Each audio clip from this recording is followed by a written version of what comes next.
Jill, não importa o que aconteça, haja nobremente e viva com orgulho. Se fizer isso, você conseguirá chegar ao céu.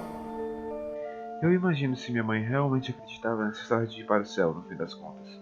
Apesar de se encontrar no nível mais baixo da pirâmide social, ela viveu o resto de seus dias sem abrir mão de seu orgulho. Mesmo que isso seja verdade, especialmente porque era assim que ela agia, eu não acredito que ela realmente conseguiu a sua passagem para o paraíso.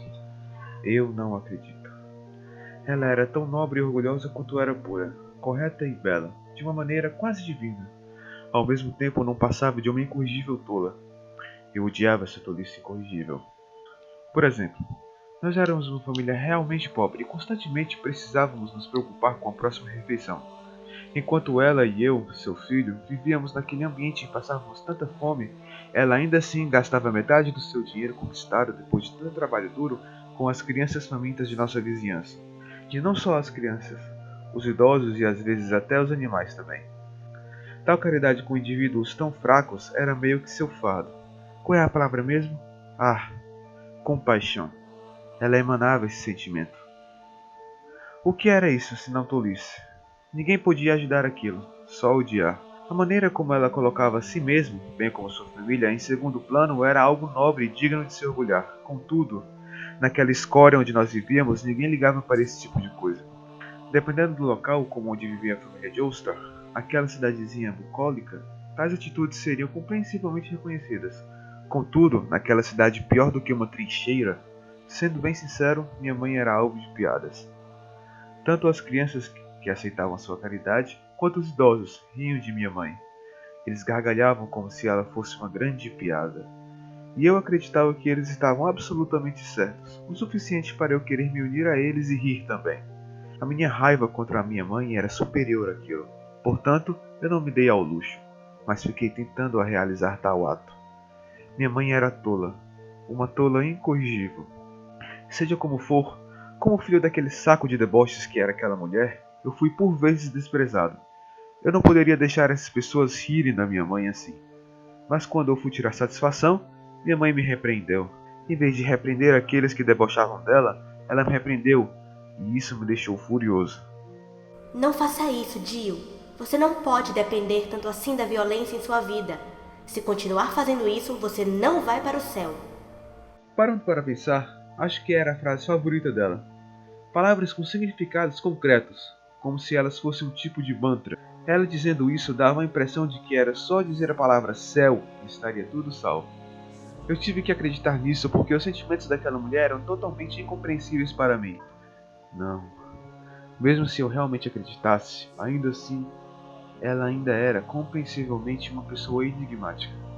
Parando para pensar agora, acho que foi isso que trouxe luz suficiente naquela chacota que era a vida. De qualquer maneira, ela, minha mãe, disse tais palavras a mim em todas as vezes que ela teve a oportunidade. Se fizer isso, você poderá ir para o céu. Se fizer isso, você não poderá ir para o céu.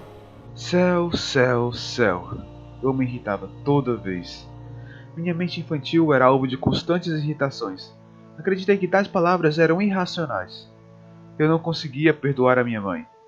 Era por isso que eu pensava, bem feito, em todas as vezes que via meu pai bêbado violentar a minha mãe. Eu ficava aliviado.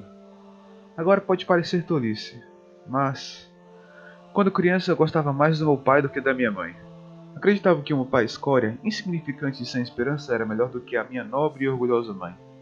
Se a minha mãe era uma doadora, ou melhor, uma donatária, eu diria que meu pai era um tomador. Pensando bem, a conexão com a família Justa, um destino entrelaçado que já dura mais de 100 anos. O hábito de meu pai de roubar as coisas pode ter sido o estopim de tudo. A verdadeira causa disso tudo foi justamente o que ele tomou de George Joestar. Eu nunca o vi trabalhando ou ainda conquistando algo por mérito próprio. Através de jogatinas, fraudes e extorsão, ele tomava dinheiro e comida das pessoas na cidade. Ele nunca conquistou, apenas tomava. Era o que ele fazia. A maneira como ele viveu até o fim de seus dias o fazia justamente o oposto de minha mãe. E lá, naquela pocilga, era o meu pai que estava certo. O estilo de vida de meu pai era honesto e correto. Eu acreditava que o estilo de vida tão desinibido e ardiloso do meu pai era legal. Não que eu o admirasse, mas eu posso dizer que o respeitava. Hoje eu vejo que era pura tolice, mas naquela época eu não estava são. Por isso, eu achava que a maneira como ele vivia era bastante engenhosa. Ele sempre tomava dos fracos, e como resposta para tal necessidade, ou não, ele derrotava as outras pessoas. Para mim, uma criança inocente, não havia ninguém mais forte. Ele era forte, engenhoso e ardiloso. Naquela favela nojenta, saber que o meu pai era alguém assim era o maior e único orgulho de minha vida. Mas minha mãe o repudiava. Ela o criticava veemente por isso. Por favor, querido, pare. Vamos devolver todo o dinheiro que você roubou. Você não deveria fazer isso. Se continuar fazendo esse tipo de coisa, jamais poderá ir para o céu. Ela apanhou quando disse isso para ele. Uma mulher tola que acabava sempre apanhando de maneira tola. Quando ela desmaiava, ele a chutava violentamente, além de jogar garrafas de uísque nela.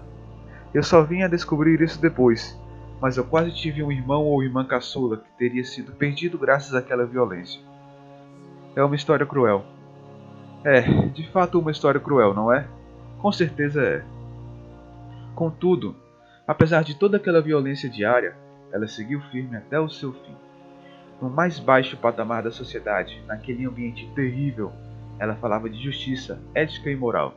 Ela tratava tudo isso com preciosismo, mesmo não tendo nenhum propósito. Eu queria que ela tivesse calado a boca. Pelo menos, eu queria que ela tivesse feito vista grossa para as ações do meu pai. Se ela tivesse feito isso, teria escapado de ser violentada por tantas e tantas vezes. Não, eu acho que era impossível de escapar do meu pai em seu estado mais profundo de frenesi alcoólico. Não importa o que você fazia. Mas quando eu era pequeno, sabendo disso, eu tentava ao máximo ficar quieto e o mais longe possível quando ele estava bêbado. Isso amenizava todo o dano que eu iria receber. Uma criança foi capaz de perceber isso, mas a minha mãe não. Ou melhor, ela fazia justamente o oposto. Quando meu pai chegava em casa, virado por causa de tanta bebedeira, ela o repreendia. Você não deveria beber tanto whisky. Algo assim. Ela dizia essas obviedades. Ela sabia que iria apanhar e ainda assim ficava dizendo esse tipo de coisa. O que mais você esperaria por dizer tudo isso? Se parar para pensar, seria fácil chegar a essa conclusão simples. Vê-la tentando se comunicar com meu pai e sequer tentando se defender de seu comportamento violento, não existe palavra melhor do que hilário para descrever a situação. É estranho. Eu não posso fazer nada além de questionar tudo isso. Mesmo que fosse difícil de escapar dos xingamentos, ela poderia ter evitado a violência. Então, por que não o fazia? Será que era justamente porque ela era uma tola? Assim como eu já a julgava? Será que é porque ela não era tão inteligente? Seria minha mãe uma idiota incorrigível? Não era isso. Agora que 100 anos se passaram, eu sei que não era nada disso. Agora que aprendi sobre o mundo de fora, que naquela época era chamado de futuro, é verdade que minha mãe era inteligente e recebeu a devida educação. Mesmo naquela pobreza, onde eu raramente conseguia ir à escola, foi ela quem me ensinou mais coisas do que uma professora poderia ter me ensinado. Foi porque eu tive uma educação básica que eu posteriormente consegui viver com tamanha determinação. E eu nunca agradeci a minha mãe por isso enquanto ela estava viva. Contudo, eu nunca imaginei que tal educação teria algum propósito. Mas se não fosse por isso, eu duvido que eu teria conseguido viver no tão refinado lar dos Joestars. Eu nunca dei muita bola para a linhagem da minha mãe, mas quando fui investigar, descobri que aquela mulher veio do mais alto escalão da sociedade. Se quiser saber, aquela elegância, dignidade e devoção jamais teriam nascido na pobreza. Tais qualidades são consequências de uma vida luxuosa. Mas por que uma mulher como aquela se casaria com um pai como o meu? Ou por que ela terminaria nessa cidade miserável? Tais questões nada mais são do que mistérios. Falando nisso, meu pai, em meio à bebedeira, me contou uma coisa. Algo sobre ele ter fugido com a minha mãe. E me perguntava baboseiras como: acredita nisso de amor e paixão? Eu ignorava o que acreditava ser demagogia de um bêbado, mas eu não sei até que ponto era ou não a verdade. Eu ignorei porque era de fato uma história muito difícil de engolir. Mas mesmo que eu não possa confirmar, talvez não tenha sido tanta baboseira assim. Talvez alguma vez na vida, aquele meu pai tenha dito alguma verdade, mas eu não tenho como descobrir isso agora. Jill, não culpe o seu pai. Ele é uma pessoa muito gentil. Ele só não deveria beber tanto. Caso ele parasse, tenho certeza de que seu pai iria trabalhar honestamente. Agora isso sim era baboseira, penso eu. Minha mãe dizendo essas besteiras de maneira tão séria, eu me segurei ao máximo para não gargalhar.